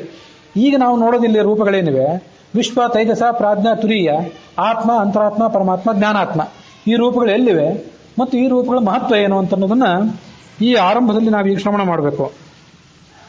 ತಂತ್ರಸಾರದಲ್ಲಿ 1ನೇ ಅಧ್ಯಾಯದಲ್ಲಿ ನಾನು ಈಗಾಗಲೇ ಹೇಳಿದಂತೆ ಅಹಮೇಕೋಖಿಲ ಗುಣೋ ವಾಚಕ ಪ್ರಣವೋ ಮಮ ಅಕಾರಾದ್ಯತಿ ಶಾಂತಾಂತಹ ಸ್ವಯಂ ಅಷ್ಟಾಕ್ಷರೋ ಮತಃ. ಗುಣಪೂರ್ಣನಾದವನು ನಾನೊಬ್ಬನೇ. ಪರಮಾತ್ಮ ಹೇಳಿದ ಮಾತಿದು. ನಾನು ಓಂಕಾರದಿಂದ ಪ್ರತಿಪಾದ್ಯ. ಸಾಮಾನ್ಯವಾಗಿ ಎಲ್ಲರಿಗೂ ಗೊತ್ತಿರುವಂತೆ ಓಂಕಾರ ಅಂದ್ರೆ ಅ, ಉ, ಮ ಇವು 3 ಸೇರಿರ್ತವೆ. ಅ ಮತ್ತು ಉ ಎರಡು ಸೇರಿಬಿಟ್ರೆ ಇವು ಗುಣಸಂಧಿ ಆದ್ರೆ ಅದು ಓ ಆಗ್ತದೆ. ಅ ಮತ್ತು ಉ ಎರಡನ್ನು ಸೇರಿಕೊಂಡು ಓ ಆಗ್ತದೆ. ಮುಂದೆ ಅದಕ್ಕೆ ಮಕಾರವನ್ನು ಸೇರಿಸ್ಬಿಟ್ರೆ ಓಂ ಆಗಿಬಿಡ್ತದೆ. ಇಷ್ಟು ಸಾಧಾರಣವಾಗಿ ಎಲ್ಲರಿಗೂ ಗೊತ್ತು. ಆದ್ರೆ ಓಂಕಾರದಲ್ಲಿ ಬರೇ ಅ ಉ ಮ ಅಷ್ಟೇ ಇಲ್ಲ, ಒಟ್ಟು 8 ಭಾಗಗಳಿವೆ ಓಂಕಾರದಲ್ಲಿ. ಅದರಲ್ಲಿ ಅಕಾರ, ಉಕಾರ, ಮಕಾರ, ನಾದ, ಬಿಂದು, ಕಲ, ಶಾಂತ, ಅತಿಶಾಂತ ಅನ್ನುವಂಥ 8 ಭಾಗಗಳಿವೆ, 8 ಅಕ್ಷರಗಳಿವೆ ಓಂಕಾರದಲ್ಲಿ. ಆ 8 ಅಕ್ಷರಗಳನ್ನು ಒಳಗೊಂಡಂತಹ ಓಂಕಾರ ನನ್ನನ್ನೇ ಪ್ರತಿಪಾದನೆ ಮಾಡ್ತದೆ ಅಂತ ಈ 3ನೇ ಪದ್ಯ ಹೇಳಿದೆ. ಇಲ್ಲಿ ಅಕಾರ, ಉಕಾರ, ಮಕಾರ, ನಾದ, ಬಿಂದು, ಕಲಾ ಅಂತ ಏನು ಬಂತಲ್ಲ, ಆ ಕಲೆಯನ್ನೇ ಘೋಷ ಅಂತ ಕೂಡ ಕೆಲವು ಬಾರಿ ಹೇಳ್ತಾರೆ. ಕಲಾ ಅಂದ್ರೂ ಘೋಷ ಅಂದ್ರೂ ಒಂದೇ. ಹೀಗೆ ಆ ಓಂಕಾರಕ್ಕೆ 8 ಭಾಗಗಳಿವೆ. ಆ 8 ಭಾಗಗಳು ಕ್ರಮವಾಗಿ ವಿಶ್ವ, ತೈಜಸ, ಪ್ರಾಜ್ಞಾ, ತುರಿಯ, ಆತ್ಮ, ಅಂತರಾತ್ಮ, ಪರಮಾತ್ಮ, ಜ್ಞಾನಾತ್ಮ ಅನ್ನೋದಕ್ಕೊಂದು ವಾಚಕ. ಅ ಉ ಮ, ನಾದ, ಬಿಂದು, ಕಲಾ, ಶಾಂತ, ಅತಿಶಾಂತ ಅಂತ ನಾವು ಈ 8ಕ್ಕೆ ವಾಚಕ. ತದ್ರೂಪ ಭೇದಾ ಪಂಚಾಶನ್ ಮೂರ್ತಯೋ ಮಮ ಚಾಪರಾಹ ಪಂಚಾಶದ್ವರ್ಣ ವಾಚ್ಯಾಸ್ತಾಹ ವರ್ಣಾಸ್ತಾರಾರ್ಣ ಭೇದಿತಾಹ. ವೇದಗಳು ಮತ್ತು ವೇದಗಳ ಸಂಕ್ಷಿಪ್ತ ರೂಪವಾದಂತಹ ಪುರುಷ ಸೂಕ್ತ 3 ವೇದಗಳು, ಋಗ್ ಸಾಮ ಅನ್ನುವಂಥ 3 ವೇದಗಳು. ಅದರಲ್ಲಿ ಆ 3 ವೇದಗಳ ಸಂಕ್ಷಿಪ್ತ ರೂಪವಾದ್ದೇ ಪುರುಷ ಸೂಕ್ತ. ಅದು 3 ವರ್ಗಗಳನ್ನು ಒಳಗೊಂಡದ್ದು. ಆ ಪುರುಷ ಸೂಕ್ತದ ಸಂಕ್ಷಿಪ್ತ ರೂಪವೇ ಗಾಯತ್ರಿ. ಅದಕ್ಕಾಗಿ ಗಾಯತ್ರಿಯನ್ನು ತ್ರಿಪದ ಷಟ್ಕುಕ್ಷಿಹಿ ಅಂತ ಹೇಳ್ತೀವಿ. ಗಾಯತ್ರಿಯಲ್ಲಿ 3 ಪಾದಗಳು. ಮೊದಲು ಓಂ ಭೂಹು ಇತ್ಯಾದಿ ಏನು ವ್ಯಾಹೃತಿಗಳನ್ನು ಹೇಳ್ತೀವಿ, ಅದನ್ನು ಬಿಟ್ಟರೆ ಓಂ ತತ್ಸವಿತೃವರೇಣ್ಯಂ ಭರ್ಗೋದೇವಸಿ ಧೀಮಹಿ ಧಿಜೋ ಯೋನ ಪ್ರಚೋದಯಾತ್, ಇವೇ ಗಾಯತ್ರಿಯ 3 ಮುಖ್ಯ ಅಂಗಗಳು. ತ್ರಿಪದ, ಈ 3ರ ವಿಸ್ತಾರ ಪುರುಷ ಸೂಕ್ತ, ಆ 3ರ ವಿಸ್ತಾರವೇ ಋಗಾದಿ ವೇದಗಳು. ಇಲ್ಲಿಗ ವಿಶ್ವ, ತೈಜಸ, ಪ್ರಾಜ್ಞಾ, ತುರಿಯ, ಆತ್ಮ, ಅಂತರಾತ್ಮ, ಪರಮಾತ್ಮ, ಜ್ಞಾನಾತ್ಮ ಅಂತ ಭಗವಂತನ 8 ರೂಪಗಳ ಬಗ್ಗೆ ವಿವರಣೆ ಏನು ಬಂತು. ಈ 8 ರೂಪಗಳ ವಿಸ್ತಾರ, 8 ರೂಪಗಳನ್ನು ಮತ್ತಷ್ಟು ವಿಸ್ತರಿಸಿದ್ರೆ ಅವು 50 ರೂಪ ಆಗ್ತವೆ. ಹೇಗೆ 50 ರೂಪ ಆಗ್ತವೆ ಅಂತ ಅನ್ನೋದನ್ನ ಅಲ್ಲಿ ಈ ಶ್ರವಣ ಮಾಡಬೇಕು. ದ್ವಿರಷ್ಟ ಪಂಚಕ ಚತುಷ್ಪಂಚೇತ್ಯೇವ ಅಷ್ಟವರ್ಗಗಾಹ. 16 ಸ್ವರಾಕ್ಷರಗಳ ಒಂದು ಗುಂಪು. ಅದಿಂದ ಆರಂಭ ಮಾಡಿಕೊಂಡು ಆಹ ತನಕ 16 ಸ್ವರಾಕ್ಷರಗಳು, ಅದರ ಒಂದು ಗುಂಪು. ಕವರ್ಗದಿಂದ ಪವರ್ಗದ ತನಕ 5 ಅಕ್ಷರಗಳು, 5 ಗುಂಪುಗಳು. ಅವನ್ನೆಲ್ಲ ವರ್ಗೀಯ ವ್ಯಂಜನಾಕ್ಷರಗಳು ಅಂತ ಕರೀತಾರೆ. ಕದಿಂದ ನ ತನಕ ಒಂದು, ಚದಿಂದ ನ್ಯ ತನಕ ಮತ್ತೊಂದು, ಹಾಗೆ ಟವರ್ಗ, ತವರ್ಗ, ಪವರ್ಗ, ಇವೆಲ್ಲ ಪ್ರತಿಯೊಂದು ವರ್ಗನೂ ಕೂಡ 5 ಅಕ್ಷರಗಳನ್ನು ಒಳಗೊಂಡದ್ದು. ಹಾಗಾಗಿ ಒಟ್ಟಾರೆ 25 ಅಕ್ಷರಗಳು. ಅವು 5 ಗುಂಪುಗಳಾಯಿತು. ಮುಂದೆ ಯರ ಲವ ಈ 4 ಅಕ್ಷರಗಳನ್ನು ಒಳಗೊಂಡಂಥ ಮತ್ತೊಂದು ಗುಂಪು. ಶ ಶ ಸ ಹ ಳ 5 ಅಕ್ಷರಗಳನ್ನು ಒಳಗೊಂಡಂಥ ಮತ್ತೊಂದು ಗುಂಪು. 16 ಮೊದಲನೇದು ಸ್ವರಗಳು, 25 ವ್ಯಂಜನಾಕ್ಷರಗಳು. ಮುಂದೆ ಯದಿಂದ ಶ ಸ ಹ ಳ ತನಕ 10 ವ್ಯಂಜನಗಳು, ಅವರ್ಗೀಯ ವ್ಯಂಜನಗಳು ಅಂತ ಕರೀತಾರೆ. ಇವಕ್ಕೆ ವರ್ಗ ಇಲ್ಲ, ಇದಕ್ಕೆ ಬಿಡಿ ಅಕ್ಷರಗಳಿವೆ. ಕ್ಷ ಅಂತ ಕೊನೆಯದು ಇನ್ನೊಂದಿದೆ, ಅದನ್ನು ಬಿಟ್ಟು ಇಲ್ಲಿ 50 ಅಂತ ಹೇಳಿದ್ದಾರೆ. ಕ್ಷ ಅಂತ ಅನ್ನೋದು ಕ ಮತ್ತು ಶಗಳ ಸಂಯುಕ್ತಾಕ್ಷರ. ಹಾಗಾಗಿ ಸಂಯುಕ್ತಾಕ್ಷರ ಆದ್ರಿಂದ ಅದನ್ನು ಇಲ್ಲಿ ಪರಿಗಣನೆ ಮಾಡಲಿಲ್ಲ. ಮಾತೃಕಾನ್ಯಾಸ ಮಾಡುವಾಗ ಅದನ್ನು ಹೇಳ್ತೇವೆ, ಕ್ಷಂ ಲಕ್ಷ್ಮೀ ನೃಸಿಂಹಾಯ ನಮಃ ಅಂತ ಹೇಳ್ತೀವಿ. ಆದ್ರೆ ಈ ಸದ್ಯ ಇಲ್ಲಿ ಹೇಳ್ತಿರೋದೇನಿದೆ 50 ಅಕ್ಷರಗಳು ಮಾತ್ರ. ಇಲ್ಲೇ ಮುಂದಿನ ಪದ್ಯದಲ್ಲಿ ಈ ಪಂಚಮಹಾಯಜ್ಞ ಸಂಧಿಯ 26ನೇ ಪದ್ಯದಲ್ಲಿಯೂ ಕೂಡ ದಾಸರು ಇನಿತು ಪಂಚಾಶದ್ವರ್ಣ ವೇದ್ಯನ ಅಜಾಜ್ಯ ಮೂರ್ತಿಗಳನ್ನು ಸರ್ವದಾ ಸರ್ವತ್ರ ದೇಹಗಳಲ್ಲಿ ಪೂಜಿಪುದು ಅಂತ ಹೇಳ್ತಾರೆ. ವಾಸ್ತವಿಕವಾಗಿ 51 ವರ್ಣಗಳನ್ನು ಮುಂದೆ ಹೇಳ್ತಾರೆ ಮಾತೃಕಾನ್ಯಾಸದಲ್ಲಿ. ಅದು ಇಲ್ಲಿ 50 ಅಂತ ಹೇಳಲಿಕ್ಕೆ ದಾಸರು ಹೇಳಲಿಕ್ಕೆ ಕಾರಣ ಅದು ಈ ತಂತ್ರಸಾರ ಸಂಗ್ರಹದ 1ನೇ ಅಧ್ಯಾಯವನ್ನು ಅವಲಂಬಿಸಿಕೊಂಡಿದ್ದು ಅನ್ನೋ ಕಾರಣಕ್ಕಾಗಿ. 3ನೇ ಅಧ್ಯಾಯದಲ್ಲಿ 51 ರೂಪಗಳನ್ನು ಹೇಳ್ತಾರೆ. ಆ 51 ರೂಪಗಳನ್ನು ಮುಂದೆ ಧ್ಯಾನ ಮಾಡಬಹುದು. ಮನದೊಳ ಅಹಂಕಾರದೊಳು ಚಿಂತನೆ ಮಾಡ್ಬೋದು. ಅಂತರಾತ್ಮನ ಘನಸುತತ್ವದಿ ಪರಮನ ಅವ್ಯಕ್ತದಲ್ಲಿ ಜ್ಞಾನಾತ್ಮ ಇನಿತು ಪಂಚಾಶದ್ವರ್ಣ ವೇದ್ಯನ ಅಜಾಜ್ಯ ಮೂರ್ತಿಗಳನ್ನು ಸದಾ ಸರ್ವತ್ರ ದೇಹಗಳಲ್ಲಿ ಪೂಜಿಪುದು.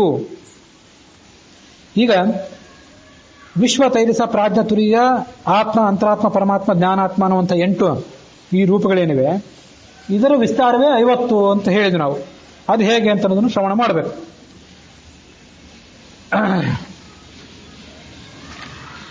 ಮೊದಲನೇದಾಗಿ ಅಕಾರದಿಂದ ಈ ಓಂಕಾರಕ್ಕೆ 8 ಪ್ರಭೇದಗಳು.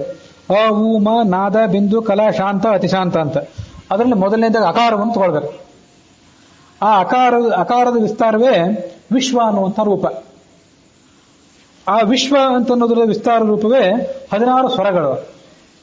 ಅಜ, ಆನಂದ, ಇಂದ್ರ, ಈಶ, ಉಗ್ರ, ಊರ್ಜ, ಋತಂಬರ, ಋಘ, ಲುಷ, ಲೂಜ,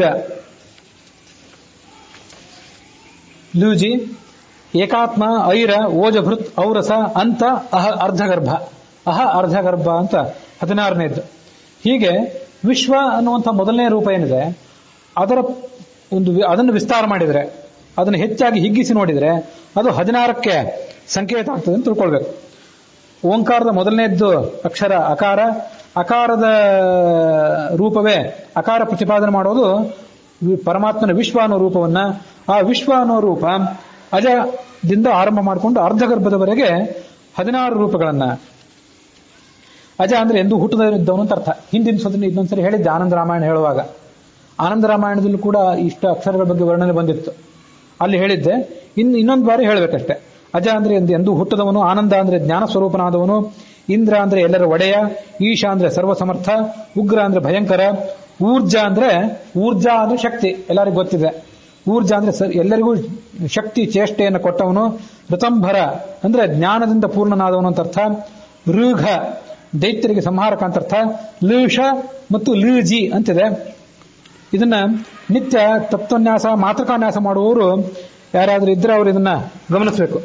ಋಷ ಮತ್ತು ಲೃ ಮತ್ತು ಲೃ ಅಂತ ನಾವು ಹೀಗೆ ಸಣ್ಣ ವಯಸ್ಸಿನಿಂದ ವ್ಯಾಕರಣದಲ್ಲಿ ಅಧ್ಯಯನ ಮಾಡ್ತಾ ಬಂದಿದ್ದೇವೆ. ಅದನ್ನ ಲೃ ಅನ್ನಬಾರ್ದು, ಕೇವಲ ಲ ಅನ್ನಬೇಕು ಅಂತ ಕೆಲವು ವ್ಯಾಖ್ಯಾನಕಾರರು ವರ್ಣನೆ ಮಾಡ್ತಾರೆ. ನಾವು ಅದನ್ನ ಆಂಧ್ರ ಪ್ರದೇಶ, ತಮಿಳುನಾಡು, ಕರ್ನಾಟಕ ಇತ್ಯಾದಿ ಕೆಲವು ಭಾಗಗಳಲ್ಲಿ ವ್ಯಾಕರಣಶಾಸ್ತ್ರಜ್ಞರಾದವರು ಮತ್ತು ಉಳಿದ ವಿದ್ವಾಂಸರು ಹೇಗೆ ಇದನ್ನು ಉಚ್ಚಾರ ಮಾಡ್ತಾರೆ ಅಂತ ಅನ್ನೋದನ್ನ ಸಮೀಕ್ಷೆ ಮಾಡುವಂತಹ ಒಂದು ಪ್ರಸಂಗ ತಂದ್ಕೊಂಡ್ವಿ. ಸಮೀಕ್ಷೆ ಮಾಡುವಾಗ ಆಂಧ್ರ ಪ್ರದೇಶದಲ್ಲಿ ಕೆಲವರು ಇದನ್ನ ಲು ಅಂತ ಉಚ್ಚಾರ ಮಾಡ್ತಾರೆ. ಅ ಇ ಉ ಋ ಋ ಋತಂಬರ ಋಘ. ಮುಂದೆ ಲೃ ಮತ್ತು ಲೃ ಹೀಗೆ 2 ಥರ ಉಚ್ಚಾರ ಮಾಡ್ತಾರೆ. ಇವೆಲ್ಲ ಕನ್ನಡದಲ್ಲಿ ಕೇಳಿ ಬರೋದೇ ಇಲ್ಲ, ಸಂಸ್ಕೃತದಲ್ಲಿ ಮಾತ್ರ ಕೇಳಿ ಬರುವಂಥವು. ಲು ಅಲ್ಲಿ ಕೆಳಗೆ ಹೀಗೆ ಬರಿತೇವೆ. ಕೃ ಅನ್ನೋದ್ರ ಕೆಳಗೆ ಹೀಗೆ ಬರಿತೇವಲ್ಲ, ಹಾಗೆ ಲ ಬರೆದು ಅದ್ರ ಕೆಳಗೆ ಹೀಗೆ ಬರಿತೇವೆ. ಅಥವಾ ಕೆಲವು ಕಡೆ ಮುಂದೆ ಬರೀತಾರೆ, ಕೆಲವು ಕಡೆ ದೀರ್ಘನೇ ಬರೀತಾರೆ. ಈಗ ಬರೆಯೋ ರೀತಿಗಳು ನಾನಾ ಥರ. ಅದನ್ನು ಮುದ್ರಣ ಮಾಡ್ತೀವಿ ಅಂತ ಹೋದಾಗ ಮುದ್ರಣಕಾರರಿಗೂ ಕೂಡ ಗೊತ್ತಿರೋದನ್ನ ಇದೆಲ್ಲ. ಆ ಅಕ್ಷರಗಳನ್ನು ಬೇರೆ ಬೇರೆ ಕಡೆಯಿಂದ ಕಟ್ ಅಂಡ್ ಪೇಸ್ಟ್ ಮಾಡಿ ಇಂಥದನ್ನು ಮುದ್ರಣ ಮಾಡಬೇಕಾಗ್ತದೆ. ರಾಘವೇಂದ್ರ ಸ್ವಾಮಿಗಳು ಸ್ತೋತ್ರ ಪ್ರಿಂಟ್ ಮಾಡುವಾಗ ಹಿಂದೊಂದು ಬಾರಿ ಇಂಥ ಒಂದು ಪ್ರಸಂಗ ಎದುರಿಸಿ ಮಾಡಿದ್ವಿ ಅನ್ನೋದು ಗಮನದಲ್ಲಿರಲಿ. ಇದನ್ನ ಲೃ ಅಂತ ನಾವು ಉಚ್ಚಾರ ಮಾಡ್ತಾ ಬಂದಿದ್ವಿ. ಆದ್ರೆ ಮತ್ತು ಕೆಲವು ವ್ಯಾಖ್ಯಾನದ ಪ್ರಕಾರ ಅದನ್ನ ಲೃ ಅನ್ಬಾರ್ದು, ಕೇವಲ ಲು ಅನ್ಬೇಕು. ದೀರ್ಘವನ್ನು ಲು ಅನ್ಬೇಕು ಅನ್ನುವಂಥದ್ದೊಂದು ಪದ್ಧತಿನೂ ಕೂಡ ಇದೆ. ಅದನ್ನು ಗಮನಿಸಬೇಕು. ಯಾರಿಗೆ ಯಾವುದು ರುಚಿಸ್ತದೋ ಆ ರೀತಿಯಾಗಿ ಅವರು ಅದನ್ನು ನಿತ್ಯ ಮಾತೃಕಾನ್ಯಾಸದಲ್ಲಿ ಆಚರಣೆ ಮಾಡ್ತಾ ಬರಬೇಕು. ಏಕಾತ್ಮ ಲುಷ ಅಂದ್ರೆ ಸುಖಪೂರ್ಣ, ಲೂಜಿ ಅಂದ್ರೆ ಭಕ್ತ ಪರಾಧೀನ, ಏಕಾತ್ಮ ಅಂದ್ರೆ ಮುಖ್ಯ ಸ್ವಾಮಿ, ಐರ ಅಂತಂದ್ರೆ ಪ್ರಾಣ ನಿಯಾಮಕ, ಓಜಭೃತ ಅಂದ್ರೆ ಮಹಾಬಲಶಾಲಿ, ಔರಸ ಅಂದ್ರೆ ಹೃದಯದಲ್ಲಿರುವಂತವನು ಅಂತ ಅರ್ಥ, ಅಂತ ಅಂದ್ರೆ ಸರ್ವೋತ್ತಮ, ಅರ್ಧಗರ್ಭ ಅಂದ್ರೆ ಪ್ರಾಣಧಾರಕ ಅಂತ ಅರ್ಥ. ಹೀಗೆ ಅಕಾರದ ವಿಸ್ತಾರ ವಿಶ್ವ, ಆ ವಿಶ್ವದ ವಿಸ್ತಾರವೇ, ವಿಶ್ವ ಅನ್ನೋ ಪರಮಾತ್ಮನ ರೂಪದ ವಿಸ್ತಾರವೇ ಈ 16 ರೂಪಗಳು. ಮುಂದೆ ಆ ಓಂಕಾರದ 2ನೇ ಅಕ್ಷರ ಉಕಾರ, ಆ ಉಕಾರದ ವಿಸ್ತಾರವನ್ನ ಶ್ರವಣ ಮಾಡಬೇಕು. ತೈಜಸ ಅನ್ನುವಂಥ ರೂಪ ಅದು. ಅಲ್ಲಿ ಕಪಿಲ, ಖಪತಿ, ಗರುಡಾಸನ, ಘರ್ಮ, ನಸಾರ ಅನ್ನುವಂಥ 5 ರೂಪಗಳು.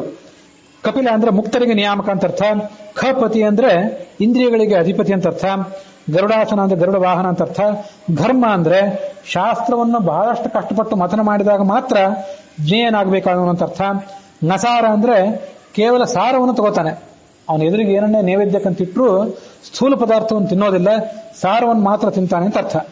ಇದು ಉಕಾರದ ವಿಸ್ತಾರ ತೈಜಸ. ಆ ತೈಜಸದ ವಿಸ್ತಾರವೇ ಈ 5 ರೂಪಗಳು ತಿಳ್ಕೊಳ್ಬೇಕು. ಮುಂದೆ ಮಕಾರ ಅ ಉ ಮ 3ನೇದ್ದು, ಅದರ ವಿಸ್ತಾರ ಚಾರ್ವಂಗ, ಛಂದೋಗಮ್ಯ, ಜನಾರ್ದನ, ಝಾಟಿತಾರಿ, ನ್ಯಮ ಅಂತ ಭಗವಂತನ 5 ರೂಪಗಳು. ಚಾರ್ವಂಗ ಅಂದ್ರೆ ಸುಂದರವಾದಂತಹ ಆಕಾರ ಇದ್ದವನಂತ ಅರ್ಥ, ಛಂದೋಗಮ್ಯ ಅಂದ್ರೆ ವೇದಗಳಿಂದ ವೇದ್ಯ ಅಂತ ಅರ್ಥ, ಜನಾರ್ದನ ಅಂತಂದ್ರೆ ದುರ್ಜನ ನಾಶಕ ಅಂತ ಅರ್ಥ. ಝಾಟಿತಾರಿ ಅಂದ್ರೆ ಶತ್ರುಗಳನ್ನು ನಾಶ ಮಾಡಿದವನು ಅಂತ ಅರ್ಥ. ಞಮ ಅಂದ್ರೆ ಸಾಮಗಾನದಿಂದ ವೇದ್ಯ ಅಂತ ಅರ್ಥ. ಇವಿಷ್ಟು ಭಗವಂತನ ರೂಪಗಳು ಮಕಾರದಿಂದ ಹೊರಗೆ ಬಂದಂಥವು. ಮುಂದೆ ನಾದ, ಅ ಉ ಮ ಆದ್ಮೇಲೆ ಮುಂದಿರುವಂಥದ್ದು ನಾದ. ಆ ನಾದದಿಂದ ವಾಚ್ಯನಾದವನು ವಿಶ್ವ, ತೈಜಸ, ಪ್ರಾಜ್ಞ. ಮುಂದೆ ತುರಿಯ, ತುರಿಯ ಅನ್ನುವಂಥ ಭಗವಂತನ ರೂಪ ನಾದ ಅನ್ನೋದರ ವಿಸ್ತಾರ. ಆ ನಾದಕ್ಕೆ ಮತ್ತೆ 5 ರೂಪಗಳಿವೆ, ಟವರ್ಗದ 5 ರೂಪಗಳು. ಟಂಕಿ, ಠಕಲ, ದರಕ, ಧರಿ, ನಾತ್ಮ ಅನ್ನುವಂಥ ಭಗವಂತನ 5 ರೂಪಗಳು. ಟಂಕಿ ಅಂದ್ರೆ ಚೇಣು ಅಥವಾ ಚಾಣ, ಅದನ್ನು ಧಾರಣೆ ಮಾಡಿದವನು ಅಂತ ಅರ್ಥ. ಅದನ್ನ ಭಗವಂತನ ಅಂತಂಥ ರೂಪಗಳನ್ನ ಬೇರೆ ಬೇರೆ ಗ್ರಂಥಗಳಲ್ಲಿ, ಬೇರೆ ಬೇರೆ ಪುಸ್ತಕಗಳಲ್ಲಿ ಅದನ್ನು ನಾನಾ ಥರ ವರ್ಣನೆ ಮಾಡ್ತಾರೆ. ಟಂಕಣ ಮಾಡ್ತಾರಲ್ಲ, ನಾಣ್ಯಗಳನ್ನು ಮುದ್ರಣ ಮಾಡ್ತಿರ್ತಾರಲ್ಲ, ಅದಕ್ಕೆ ಉಪಯೋಗ ಆಗುವಂಥ ಒಂದು ರೀತಿಯಾದಂಥ ಉಪಕರಣ ಅದು. ಅದನ್ನ ಭಗವಂತನ ರೂಪ ಅಂತ ಹೀಗೆ ತಿಳ್ಕೊಳ್ಬೇಕು.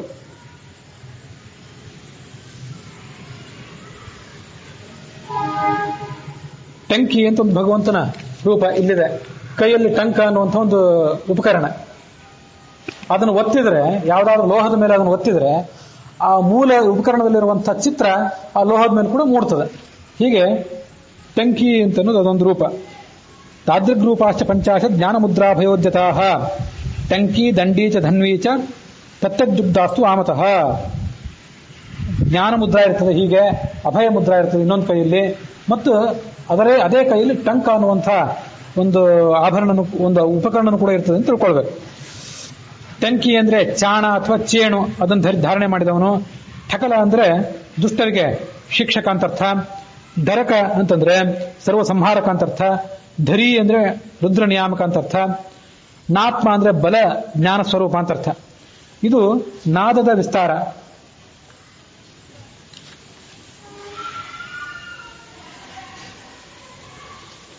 ಇದು ತುರಿಯ ಅನ್ನುವಂಥ ನಾದದ ವಿಸ್ತಾರವನ್ನು ಈಗ ಹೇಳಿದೆ. ಮುಂದೆ ಬಿಂದು ಅನ್ನುವ ರೂಪದ ವಿಸ್ತಾರವನ್ನು ಹೇಳಬೇಕು. ಬಿಂದು ಅಂತ ಅನ್ನೋದು ತಾರ, ಥಬ, ದಂಡಿ, ಧನ್ವಿ ಮತ್ತು ನಮ್ಯ. ತಾರ ಅಂದ್ರೆ ಸಂಸಾರಕ್ಕೆ ತಾರಕ ಅಂತ ಅರ್ಥ. ಥಬ ಅಂತಂದ್ರೆ ಹೃದಯದಲ್ಲಿದ್ದು ಬೆಳಗುವವನು ಅಂತ ಅರ್ಥ. ದಂಡಿ ಅಂದ್ರೆ ದಂಡಪಾಣಿ ಅಂತ ಅರ್ಥ. ಧನ್ವಿ ಅಂದ್ರೆ ಹೆಸರು ಹೇಳುವಂತ ಧನುಸ್ಸನ್ನು ಕೈಲಿ ಧಾರಣೆ ಮಾಡಿರುವಂತ ಅರ್ಥ. ನಮ್ಯ ಅಂದ್ರೆ ಸರ್ವರಿಂದಲೂ ಕೂಡ ನಮಸ್ಕಾರ ಅಂತ ಅರ್ಥ. ಇದು 5ನೆಯ ರೂಪ. ತುರಿ ಆತ್ಮ ಅನ್ನುವಂಥ ರೂಪದ ಇದು ವಿಸ್ತಾರ ಇದು. ಮುಂದೆ ಕಲಾ ಅನ್ನುವಂಥದ್ದಿದೆ. ಓಂಕಾರದ ಒಂದು ಪ್ರಭೇದ ಅದು. ಅದನ್ನೇ ಘೋಷ ಅಂತ ಹೇಳ್ತಾರೆ ಅಂತ ಹಿಂದೆ ಹೇಳಿದೆ. ಪರ, ಫಲಿ, ಬಲಿ, ಭಗ ಮತ್ತು ಮನು ಅಂತ ಹೀಗೆ 5 ರೂಪಗಳು. ಪರ ಅಂದ್ರೆ ಎಲ್ಲರಿಗಿಂತಲೂ ಭಿನ್ನನಾದವನಂತ ಅರ್ಥ. ಫಲಿ ಅಂದ್ರೆ ಎಲ್ಲಾ ಕರ್ಮಗಳಿಗೂ ಫಲ ಕೊಡುವವನಂತ ಅರ್ಥ. ಬಲಿ ಅಂದ್ರೆ ಮಹಾಬಲಿಷ್ಠ ಅಂತ ಅರ್ಥ. ಭಗ ಅಂದ್ರೆ ಭಾಗ್ಯ ಸ್ವರೂಪನಾದವನು, ಎಲ್ಲರಿಗೂ ಭಾಗ್ಯವನ್ನು ಕೊಡುವನಂತ ಅರ್ಥ. ಮನು ಅಂದ್ರೆ ಜ್ಞಾನ ಸ್ವರೂಪ ಅಂತ ಅರ್ಥ. ಹೀಗೆ ಕಲಾ ಅನ್ನೋದರ ವಿಸ್ತಾರವೇ ಈ 5 ರೂಪಗಳನ್ನು ತಿಳ್ಕೊಳ್ಬೇಕು.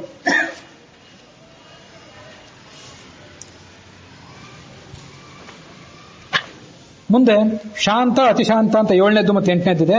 ಆ ಶಾಂತ ಅಂತ ಅನ್ನೋದು ಯಜ್ಞ, ರಾಮ, ಲಕ್ಷ್ಮೀಪತಿ, ವರ. ಯ ರ ಲ ವ. ಯಜ್ಞ ಅಂದ್ರೆ ಎಲ್ಲರಿಂದಲೂ ಕೂಡ ಪೂಜೆ ಮಾಡಿಸಿಕೊಳ್ಳಲ್ಪಡುವವನು, ಯಜ್ಞಗಳ ಮೂಲಕ ಪೂಜೆಯನ್ನು ಸ್ವೀಕಾರ ಮಾಡುವಂತ ಅರ್ಥ. ರಾಮ ಅಂದ್ರೆ ಅಮಿತವಾದಂತಹ ಆನಂದ ಸ್ವರೂಪ ಅಂತ ಅರ್ಥ. ಲಕ್ಷ್ಮೀಪತಿ ಅಂದ್ರೆ ಲಕ್ಷ್ಮೀ ರಮಣ ಅಂತ ಅರ್ಥ. ವರ ಅಂದ್ರೆ ಸರ್ವಶ್ರೇಷ್ಠ ಅಂತ ಅರ್ಥ. ಹೀಗೆ 4 ಅಕ್ಷರಗಳು ಈ 4 ರೂಪಗಳು ಶಾಂತ ಅನ್ನುವ ಭಗವಂತನ ರೂಪದ ವಿಸ್ತಾರ. ಶಾಂತ ಅನ್ನುವಂಥ ಓಂಕಾರದ ವಿಸ್ತಾರ ಇವು. ಮುಂದೆ ಅತಿಶಾಂತ ಅಂತ ಕೊನೆಯದ್ದಿದೆ, 8ನೇದ್ದು.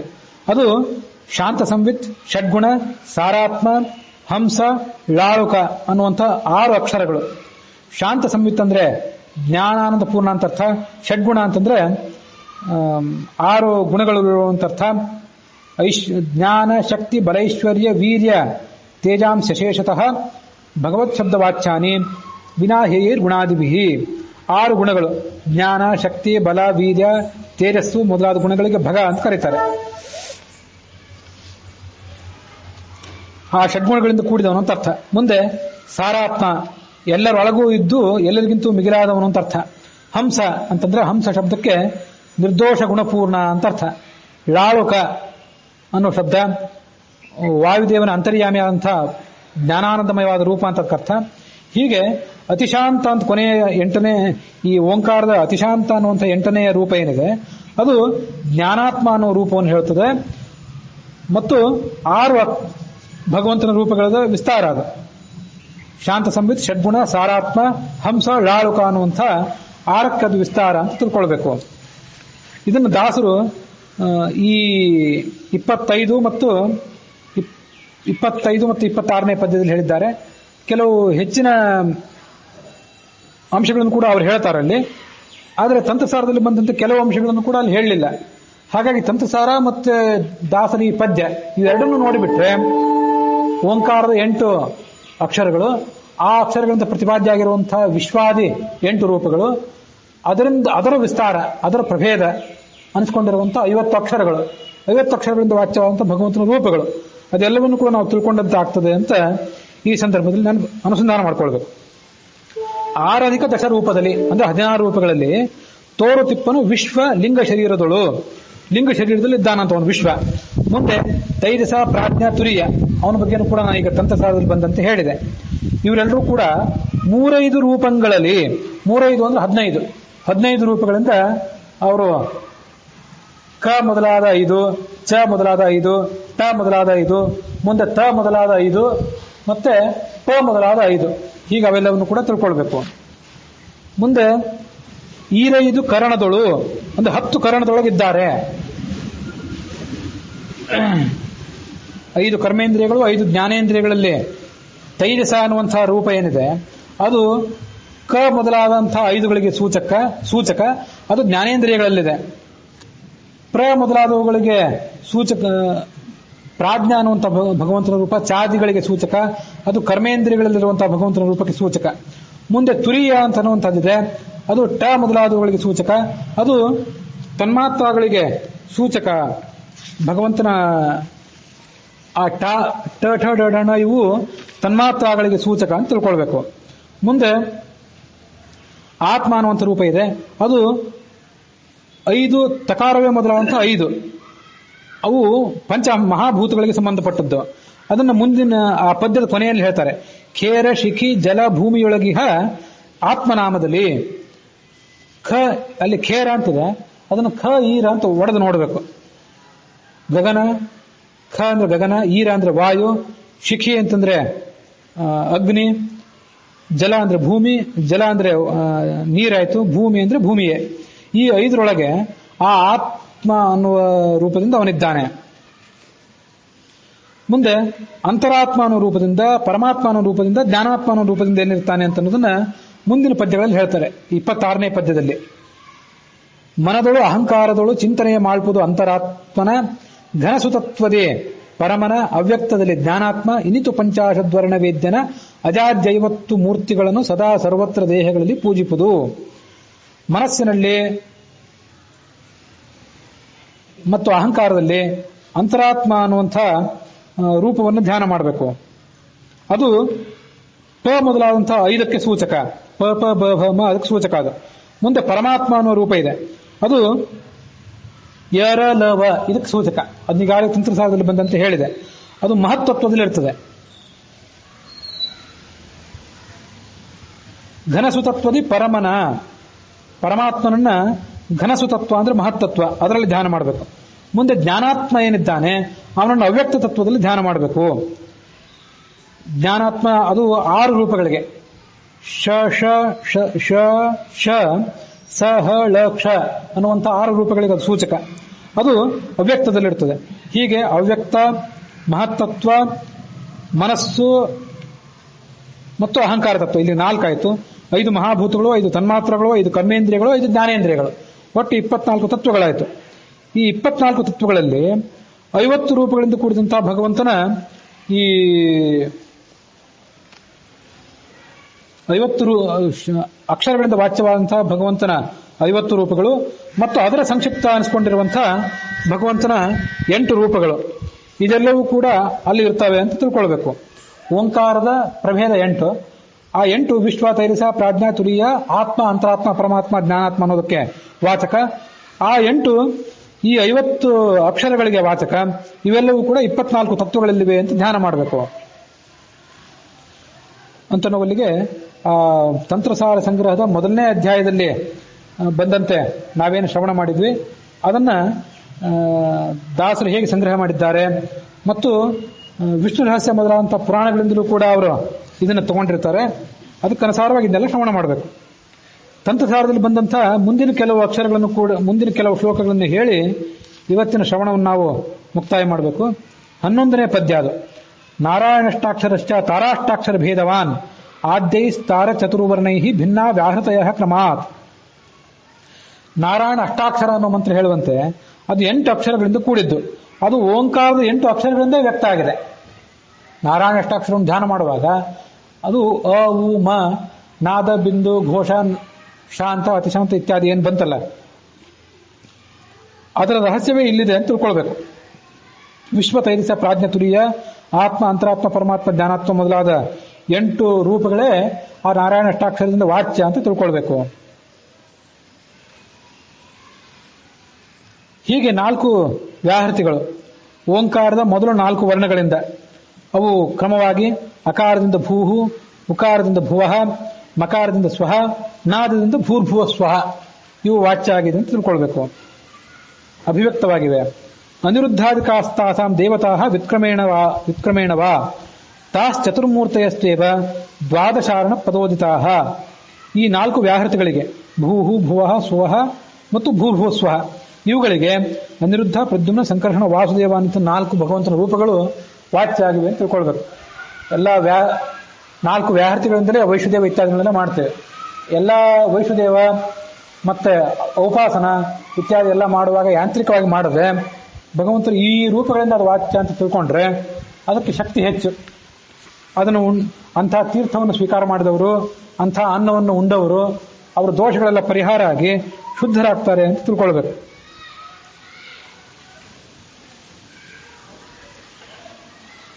ವಾಸುದೇವ, ಸಂಕರ್ಷಣ, ಪ್ರದ್ಯುಮ್ನ, ಅನಿರುದ್ಧ ಮತ್ತು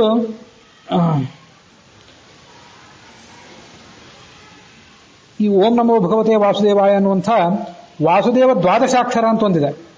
ನಾರಾಯಣ ಅಷ್ಟಾಕ್ಷರ ಮಂತ್ರ ಅಂತ ಒಂದು 8 ಅಕ್ಷರದ ಮಂತ್ರ, ವಾಸುದೇವ ದ್ವಾದಶಾಕ್ಷರ ಮಂತ್ರ ಅಂತ 12 ಅಕ್ಷರದ ಮತ್ತೊಂದು ಮಂತ್ರ ಇದೆ. ಅದು ಕೂಡ ಈ ಗಾಯತ್ರಿ ಮಂತ್ರ ಮತ್ತು ನಾರಾಯಣ ಅಷ್ಟಾಕ್ಷರ ಮಂತ್ರ ಇವುಗಳಿಂದಲೇ ಅದು ಕೂಡ ವ್ಯಕ್ತವಾಗಿದೆ ಅಂತ ತಿಳ್ಕೊಳ್ಬೇಕು. ನಾರಾಯಣ ಅಷ್ಟಾಕ್ಷರಾಚ್ಚ ವ್ಯಾಹೃತಿಭ್ಯಸ್ತಥೈವ ಚ ವಿಭೇದೋ ದ್ವಾದಶಾರಣಾನಾಂ ಕೇಶವಾದ್ಯಾಹ ದೇವತಾಃ. ವಾಸುದೇವ ದ್ವಾದಶಾಕ್ಷರ ಮಂತ್ರದ 12 ಅಕ್ಷರಗಳೇನಿವೆ ಅವು ಅಷ್ಟಾಕ್ಷರ ಮಂತ್ರದ 8 ಅಕ್ಷರಗಳಿಂದ ಮತ್ತು 4 ವ್ಯಾಹೃತಿಗಳಿಂದ. ದ್ವಾದಶಾಕ್ಷರ ಅಂದ್ರೆ 12 ಅಕ್ಷರಗಳಿಂದ ಕೂಡಿದ್ದು. 12 ಅಕ್ಷರಗಳು ಯಾವ್ಯಾವುದನ್ನು ತೋರಿಸ್ಬೇಕಲ್ಲ, ಅವು ಅಷ್ಟಾಕ್ಷರ ಮಂತ್ರದ 8 ಅಕ್ಷರಗಳು ಮತ್ತು 4 ವ್ಯಾಹೃತಿಗಳು, ಇವುಗಳಿಂದ ಅದು ವ್ಯಕ್ತ ಆಗಿದೆ ಅಂತ ತಿಳ್ಕೊಳ್ಬೇಕು. ಈ 12 ರೂಪಗಳಿಗೆ, 12 ವರ್ಣಗಳಿಗೆ ಕೇಶವದಿಂದ ಆರಂಭ ಮಾಡಿಕೊಂಡು ಪದ್ಮನಾಭಾಯ ಮಹಾ, ದಾಮೋದರಾಯ ಮಹಾ ಅಂತ ಏನು ಹೇಳ್ತೀವಲ್ಲ, ಆ 12 ಭಗವಂತನ ರೂಪಗಳೇ ದೇವತೆಗಳಾಗಿವೆ ಅಂತ ತಿಳ್ಕೊಳ್ಬೇಕು. ನಾರಾಯಣ ಅಷ್ಟಾಕ್ಷರಾಚ್ಯ ವ್ಯಾಹೃತಿ ತ್ರಿಗುಣಾತ್ ಪುನಃ ವೇದ ಮಾತಾತು ಗಾಯತ್ರಿ ದ್ವಿಗುಣ ದ್ವಾದಶಾಕ್ಷರಾತ್. ಗಾಯತ್ರಿಯನ್ನು 10 ಜಪ ಮಾಡಿದರೆ ಅಷ್ಟಾಕ್ಷರವನ್ನು 30 ಜಪ ಮಾಡಬೇಕು ಅಂತ ವಿಧಾನ ಇದೆ. ಗಾಯತ್ರ್ಯ ತ್ರಿಗುಣಂ ವಿಷ್ಣುಂ ಧ್ಯಾನ ಅಷ್ಟಾಕ್ಷರೀಂ ಜಪೇತ್ ಅಂತ ವಿಧಾನ ಇದೆ. 3 ಬಾರಿ ನಾರಾಯಣ ಅಷ್ಟಾಕ್ಷರವನ್ನು ಧ್ಯಾನ ಮಾಡಿದರೆ ಅದು ಆ 8 ಅಕ್ಷರಗಳೇನೂ ಇಲ್ಲ, ಒಂದು ಮಂತ್ರದಲ್ಲಿ 8 ಅಕ್ಷರ, ಅದನ್ನ 3 ಬಾರಿ ಗುಣನೆ ಮಾಡಿದರೆ ಅದು 24 ಆಯಿತು. ಆ 24 ಗಾಯತ್ರಿಯಲ್ಲಿರುವಂತಹ 24 ಅಕ್ಷರಗಳಿಗೆ ಸಮಾನ. ಗಾಯತ್ರಿ ಚತುರ್ವಿಂಶತಿ ಅಕ್ಷರ ಅಂತ ಹೇಳ್ತೇವೆ.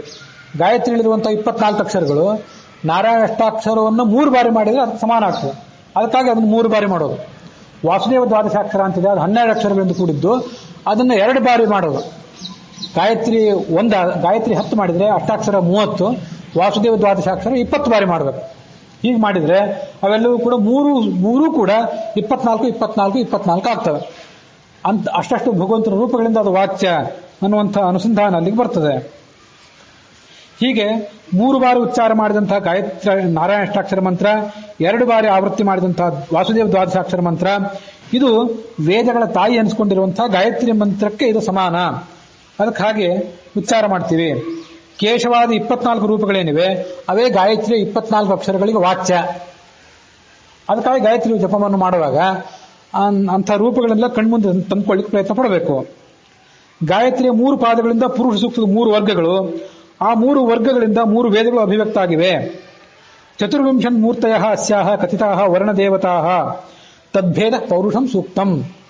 ಗಾಯತ್ರಿಯ ವಿಸ್ತಾರವೇ ಪುರುಷ ಸೂಕ್ತ, ವೇದಾಹ ಪುರುಷ ಸೂಕ್ತಕಾಹ. 3 ವೇದಗಳು ಪುರುಷ ಸೂಕ್ತದ ವಿಸ್ತೃತವಾದಂತಹ ರೂಪಗಳು ಅಂತ ತಿಳ್ಕೊಳ್ಬೇಕು. ಸಮಸ್ತ ಶಬ್ದ ಪ್ರಪಂಚ ಎಲ್ಲವೂ ಕೂಡ ವೇದದಲ್ಲಿ ಹುದುಗಿದೆ. ಆದ್ದರಿಂದ ಭಗವಂತ ಸರ್ವ ಶಬ್ದದಿಂದ ವಾಚ್ಯನಾದವನು. 50 ರೂಪಗಳಿಂದ 50 ಅಕ್ಷರಗಳಿಂದ ವಾಚ್ಯವಾದಂತಹ 50 ರೂಪಗಳೇನಿವೆ, ಆ 50 ರೂಪಗಳು ಅಂತಂದ್ರೆ ಶಬ್ದ ಪ್ರಪಂಚವನ್ನೆಲ್ಲ ವ್ಯಾಪಿಸಿದ್ದು ಅಂತ ಅರ್ಥ. ಎಷ್ಟೇ ದೊಡ್ಡ ಗ್ರಂಥವನ್ನು ತೆಗೆದು ನೋಡಿದ್ರೆ ಓದಿಂದ ಆರಂಭ ಮಾಡಿಕೊಂಡು ಳ ತನಕ ಕ್ಷ ತನಕ ಇರಬೇಕು. ಅದನ್ನೇ ಹಿಂದೆ ಮುಂದಾಗಿ ಈ 50 ಅಕ್ಷರಗಳನ್ನು ಬಿಟ್ಟರೆ ಬೆತ್ತ ಯಾವುದೂ ಇಲ್ಲ. ಹಾಗಾಗಿ 50 ರೂಪಗಳು ಶಬ್ದಗಳಿಂದ ವಾಚ್ಯವಾದಂತಹ ಭಗವಂತನ ರೂಪಗಳು ಸಕಲ ವಾಂಗ್ಮಯದಲ್ಲಿ ಮಹಾಭಾರತ, ರಾಮಾಯಣ ಇತ್ಯಾದಿ ಸಕಲ ವೇದಗಳಲ್ಲಿ ಕೂಡ ಈ 50 ರೂಪಗಳೇ ವಾಚ್ಯ ಆಗಿವೆ ಅಂತ ಅನುಸಂಧಾನ ಮಾಡ್ಕೊಳ್ಬೇಕು. ಅಂತನವಲ್ಲಿಗೆ ತಂತ್ರಸಾರ ಸಂಗ್ರಹದ 1ನೇ ಅಧ್ಯಾಯದ 16ನೇ ಶ್ಲೋಕದವರೆಗೆ ಮತ್ತು ಪಂಚಮಹಾಯಜ್ಞ ಸಂಧಿ ಅಂತ 6ನೇ ಸಂಧಿ ಏನಿದೆ ಅದರ 26ನೇ ಪದ್ಯದವರೆಗೆ ಏನು ಶ್ರವಣ ಇದೆ ಅದು ಇವತ್ತಿಗೆ ಸಮಾಪ್ತಿಯನ್ನು ಕಂಡಿದೆ.